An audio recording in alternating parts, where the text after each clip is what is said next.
आज देश में सच्चाई यही है कि समाजवादी व्यवस्था से ही गरीबी दूर हो सकती है।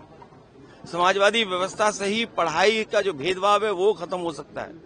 समाजवादी व्यवस्था से ही जो डॉक्टर राम मनोहर ने कभी कहा था कि दाम बांधो की नीति लागू हो, तो जिस तरह से महंगाई है, बेरोजगारी है, उसको अगर कोई खत्म कर सकता है तो समाजवादी नीतियां। हालांकि जयप्रकाश जी ने संपूर्ण क्रांति का आह्वान किया था, महंगाई और भ्रष्टाचार उस समय की राजनीतिक परिस्थितियों को लेकर के सरकार को इस तरह का व्यवहार कल नहीं करना चाहिए था जिस तरह का सरकार ने व्यवहार किया था। और ये बात कहना कि जीव जंतु हैं इसलिए आप नहीं जा सकते हो, तो जीव जंतु तो सड़कों पर भी हैं, हर जगह हैं, तो क्या हर जगह आना जाना आप रोक देंगे? क्या जीव जंतु से आप पूरा यातायात रोक दोगे? सड़कों पे चलने को रोक दोगे क्या आप? इसी बहाने को लेकर के जीव जंतु हैं। ये केवल समाजवादियों का जो काम था, समाजवादियों का आज भी काम दिखाई दे रहा है। जयप्रकाश नारायण इंटरनेशनल सेंटर के सामने आज भी बीजेपी का विकास फीका है, और उस ऊंचाई से देखो आप तो आप खुद महसूस करेंगे, और उस बिल्डिंग को देखें कि आज के समय में भी वो सबसे मॉडर्न इंफ्रास्ट्रक्चर दिखाई देता है जो पब्लिक यूज के लिए थी। ये जो ओपन स्पेस आपको दिखाई दे रहा है, ये पार्क, ये समाजवादियों की देन है। चाहे आपका लोहिया पार्क हो, चाहे छोटे लोहिया जिनेश्वर पार्क हो। अब तो ये सरकार रख रखाव भी नहीं कर पा रही है, तो सोचिए वो महापुरुषों का सम्मान क्या करेगी। तो चेन्नई में आरएसएस प्रमुख आपको क्यों रोक, मतलब मोटिव क्या हो सकता है गवर्नमेंट का कि आपको जेपी पे जाने रोक दिया, यहाँ पे आप आ गए वहाँ रोक दिया? देखिए, इसका जवाब तो वही लोग दे सकते हैं। अगर वो जीव जंतु की बात है तो जीव जंतु यहाँ ज्यादा होंगे, क्योंकि यहाँ हरियाली है, पार्क है, पेड़ पौधे हैं, हो सकता है जीव जंतु यहाँ हो। ये केवल बहाना था अपनी नाकामी छिपाने के लिए, क्योंकि आज भी जेपीएनआईसी जो बिल्डिंग, जो स्मारक दिखाई देता है, वो भारतीय जनता पार्टी के हर विकास को फीका कर रहा है। तो उन्हें लगता है कि ये विकास जो है वो उनकी आंखों में चुभता है, उन्हें बुरा लगता है। इसीलिए मैंने कहा ये विनाशकारी लोग हैं, इनके भाव देखो विनाशकारी हैं, इनके काम करने के तरीके विनाशकारी हैं। आप सोचिए, जब आरोप लगा, ऑपरेशन लगा कि आपने एक की हत्या की है एनकाउंटर में, तो आप सोचिए हत्या को बैलेंस करने के लिए हत्या, इनसे बड़ा जातिवादी कौन हो सकता है?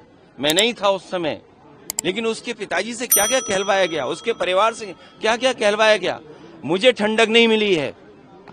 ठंडक मिली होगी तो इस प्रदेश के मुख्यमंत्री जी को ठंडक मिली होगी कि एक को मार करके दूसरे को मार करके बैलेंस करने की जो उन्होंने रणनीति अपनाई थी। ये तमाम वो चीजें हैं जो समाजवादी लोग कभी सोच भी नहीं सकते। किसी के साथ व्यवहार ऐसा समाजवादी लोग नहीं कर सकते। सर एनसीपी फंडिंग रोक देनी चाहिए। देखिए, ये भेदभाव का देश सबका है, सबका देश है। संविधान, लोकतंत्र, और खास संविधान हमें अधिकार देता है। तो संविधान से जो चीजें, व्यवस्थाएं बनी हैं, हर संविधान से बनी हुई चीज को ये उलटना चाहते हैं। ये वो लोग हैं जो नफरत पे राजनीति करना चाहते हैं। ये वो लोग हैं जो भेदभाव पे राजनीति करना चाहते हैं। ये वो लोग हैं धर्म को, जातियों को लड़ा करके राजनीति करना चाहते हैं। लेकिन ये अपने कामयाब नहीं होंगे। इस देश की जनता, समाज में बैठे हुए बुद्धिजीवी लोग, पढ़े लिखे लोग, वो सब महसूस कर रहे हैं कि भारतीय जनता पार्टी की जो भेदभाव की राजनीति है वो चलने वाली नहीं है। सर, आपने दो कह रहे हैं कि हिंदुस्तान का हाल भी बांग्लादेश की तरह हो जाएगा, हमें एकजुट होने की जरूरत है हिंदुओं को। देखिए, कौन क्या कह रहा है अंतर्राष्ट्रीय स्तर पर, और जिस समय भारत को अपनी फॉरेन पॉलिसी के तहत बांग्लादेश को बचाना चाहिए था, तब भारत के लोग कहां थे, या यही लोग जो विचार दे रहे हैं वो कहां थे लोग? हमें उस पर कुछ नहीं कहना है। ये देश सबका है, और आजादी के बाद देश जो बना, आजादी दिलाने में सबका साथ था। कोई ये कह सकता है कि आजादी दिलाने में किसका साथ नहीं था? हिंदू मुसलमान मिलकर के, सिख भाई मिलकर के लड़े हैं और तब देश आजाद हुआ है। क्या देश की आजादी में मुस्लिम लोगों की जानें नहीं गईं? उनके लोग क्रांतिकारी नहीं थे? जो हमें संविधान कहता है, वी द पीपल, हमें सब लोगों को बराबर समझना पड़ेगा, चाहे कोई विचारधारा हो। उनका कहना है कि सर उत्पाद अंतर्राष्ट्रीय स्तर से भी मचाया। अरे आज बताओ, उत्तर प्रदेश में बीजेपी के मुख्यमंत्री से ज्यादा उत्पाद कौन मचा रहा है? सर आप क्या आपने उनकी भाषा सुनी है? और अगर कभी भाषा न सुनी हो, आर्काइव में जाके ANI पे भाषा सुन लेना उनकी।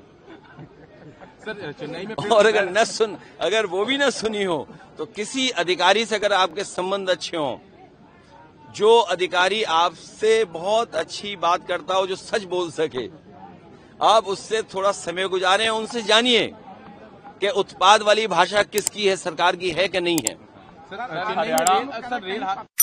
ये तो सच्चाई है।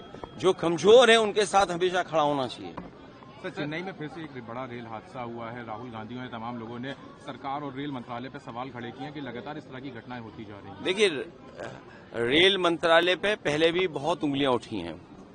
एंटी कोलिजन से लेकर के जो टेक्निकल और साइंटिफिक चीजें बताते थे कि इससे हम न केवल रेल में सुधार लाएंगे बल्कि एक्सीडेंट भी कम होंगे, और बहुत सारी चीजें उन्होंने की और लेकर के आए। लेकिन परिणाम क्या दिखाई दे रहा है? अगर कोई रिकॉर्ड तोड़ रहा है पेपर लीक का, तो वो train accident. Sir Asaduddin Owaisi ने हरियाणा चुनाव पे बयान दिया, कहने लगे कि हम वहां साथ नहीं थे, तब भी हार गए। कांग्रेस से कहा है कि सबको साथ लेकर चलोगे तभी मोदी को हरा पाओगे। तो क्या असदुद्दीन ओवैसी को साथ में इंडिया ब्लॉक में जगह मिलेगी, जो जिस तरह का उन्होंने इशारे किए हैं? जो इंडिया ब्लॉक पहले बना था, ये बातें पहले भी आई थी। इंडिया गठबंधन, इंडिया ब्लॉक वैसा ही है जैसे पहले था। सर आपने ट्विटर पे पोस्ट किया था कल भी और आज आपने डॉलर को लेके और कल वर्ल्ड हंगर इंडेक्स को लेके किया था। देखिए, जब सरकार ये कह रही कि $5 ट्रिलियन की इकोनॉमी है और दुनिया में हम आगे बढ़ रहे हैं, हमारी अर्थव्यवस्था आगे बढ़ रही है, अगर हमारी अर्थव्यवस्था आगे बढ़ रही है तो आखिरकार हंगर इंडेक्स में हम कहां खड़े हैं? 105वां स्थान, मतलब सबसे बुरा अगर स्थान किसी का तो भारत का है।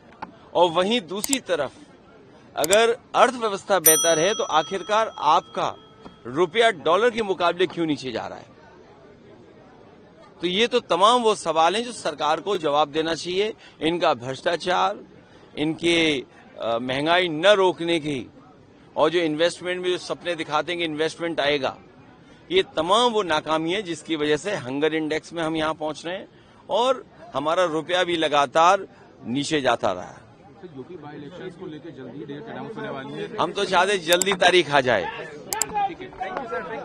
सर क्या इंडिया ब्लॉक में उनको जगह मिलेगी जिस तरह से उन्होंने इशारे किए हैं? देखिए, मैं इंडिया ब्लॉक में ये चर्चा पहले भी थी। इंडिया ब्लॉक पहले जैसा ही है, जैसे पहला था वैसे ही रहेगा। चलिए, बहुत धन्यवाद। लगातार इंडिया PDA चलता रहेगा। अब उस काम को आगे बढ़ाएंगे जिससे लोगों को कम से कम एक इंटरनेशनल बिल्डिंग मिले। ये लोगों के पैसे से बनी बिल्डिंग है। JPNIC जरूर है जयप्रकाश जी के नाम पर, लेकिन आज के समय की बेहतरीन और अल्ट्रा मॉडर्न बिल्डिंग है। कम से कम इसका काम शुरू करना चाहिए सरकार को। क्या बेचने की रणनीति है सरकार की? अगर ये नहीं बना सकते हैं तो बेच ही दें, कम से कम इसमें रख रखाव तो होगा।